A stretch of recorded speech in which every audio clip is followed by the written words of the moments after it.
আগে আমার নবী বলেছেন ডান পা দিয়ে মসজিদে ঢুকবে, বাম পা দিয়ে বের হবে। বাথরুমে ঢুকবে বাম পা দিয়ে, বের হবে ডান পা দিয়ে। বিজ্ঞানীরা গবেষণা করেছে, আমার কাছে বই আছে, সুন্নাতে মুস্তাফা এন্ড জাদিদ সায়েন্স, দুখণ্ডের। বিজ্ঞানীরা গবেষণা করেছে, কিরে পা তো দুটোটা একই কথা, ডান আর বামের মধ্যে বেশ কম কি? মসজিদে বাম পা দিয়ে ঢুকলে অসুবিধা কি, বাথরুমে ডান পা দিয়ে ঢুকলে অসুবিধা কি?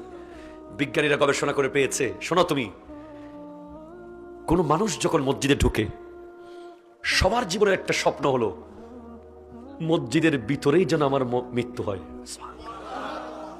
আশা আছে না? আছে না নাই?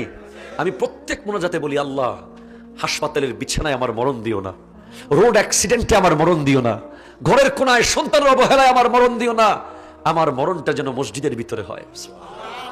সবাই সে আশা করার দরকার আছে না নাই?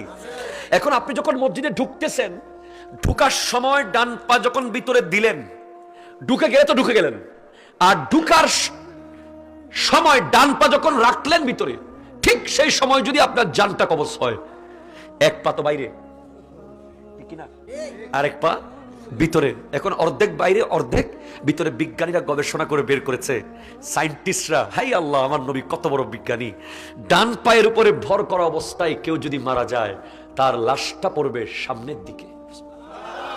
আরো জোরে।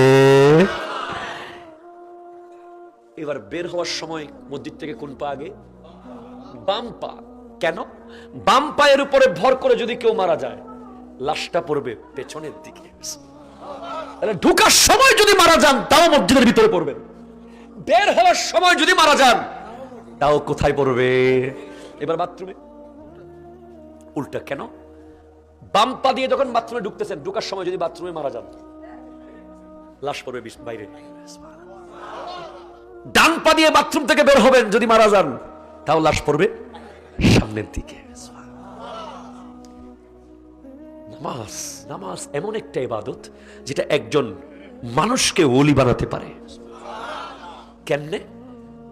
নামাজের ভিতরে তাওয়াদু আছে। কি আছে? শোনেন, কি আছে? তাওয়াদু আছে না? তাওয়াদু মানে হচ্ছে নিজেকে দুর্বল করে ফেলা, নরম করে ফেলা। এখন তো নামাজ বাড়িছে এরকম, এক ট্যাং দেবিদ্বার আর এক ট্যাং শালগর, ঠিক কিনা বলেন না? নামাজের মধ্যে কোনো সৌন্দর্য আছে? অর্থাৎ নামাজ হবে এরকম নরম, একদম অহংকার চলে যাবে, ঠিক কিনা? কোন অহংকার থাকবে? নামাজ একজন ব্যক্তিকে শৃঙ্খলিত বানাবে। কিভাবে? নামাজে আপনি চাইলেই না নিয়ত বেঁধে সিজদায় চলে যেতে পারবেন না, মাঝখানে রুকু আছে, রুকু থেকে উঠতে হবে, তারপর যেতে হবে। শৃঙ্খলা, নিয়ম, নিয়ম ভঙ্গ করা যাবে। একজন মানুষকে নিয়মিত বানাবে নামাজ।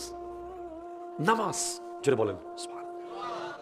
বিজ্ঞানীরা এটাও গবেষণা করছে, আমার আলে হাদিসের বাইরে রাগ করিয়েন না। পুরুষরা হাত বাঁধবে কোথায়? জোরে কোথায়? আর নারীরা বুকের উপর। এটা নিয়েও বিজ্ঞানীরা গবেষণা করেছে। নামাজ যখন আপনি হাত বাঁধেন আল্লাহু আকবার বলে, এখানে যখন দুই কানে হাত লাগে, লাগান কি লাগান না? নাকি এখান থেকে মারি দেন এভাবে? এই দূর দূরে আইলাভ কি, কাছে তুমি কাছে লাগাই দিই, এটা করা যাবে? এইখানে যখন আপনি হাত লাগান, তখন দুই আঙ্গুলের মাধ্যমে কানের দিয়ে মাথার মধ্যে একটা বিদ্যুৎ প্রবাহ হয়। জোরে বলেন না সুবহানাল্লাহ। ব্রেইনের লুকায়িত মরে যাওয়া কোষগুলো জেগে ওঠে।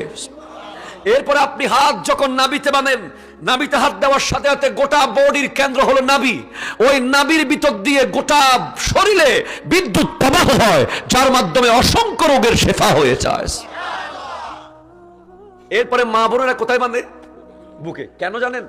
যারা নামাজি মা আছে দেখবেন তাদের সন্তান বেশি এক্সট্রা অর্ডিনারি ব্রেইনি হয়। দেখবেন নামাজি মাদের সন্তানেরা বড় মুহাদ্দিস, বড় মুফতি, ডক্টর, ইঞ্জিনিয়ার। কেন? কারণ এমনিতেই আল্লাহ দুইটা পানির ভিতরে পৃথিবীর সব নিয়ামত দিয়েছেন, ভিটামিন। একটা জমজমের পানি, একটা মায়ের বুকের দুধ, ঠিক কিনা বলেন না? এরপরে যখন আপনার মা বুকে হাত বাঁধে নামাজ পড়ে, তখন সূরা ফাতিহা যখন তিলাওয়াত শুরু হয়ে যায়, সাথে আরেকটা সূরা যখন তিলাওয়াত চলে, নামাজের ভিতরে ওই কোরআনের এফেক্ট হাতের মাধ্যমে বুকের সাথে লেগে দুধের ভিতরে আরো এক্সট্রা পাওয়ার তৈরি হয়, যেই দুধ খাওয়ার পরে সন্তান যুগের বড় বড় ওলি হয়ে যায়। এখন আপনি বাঁধতেছেন এখানে, মারে কইতেছেন এখানে পাবে, হইল ভাই? বিজ্ঞানীরাই তো মানতেছেন এটা, ঠিক কিনা বলেন? ইসলাম বিজ্ঞান সম্মত।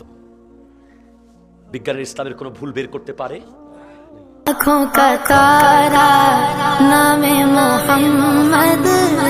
কাউজার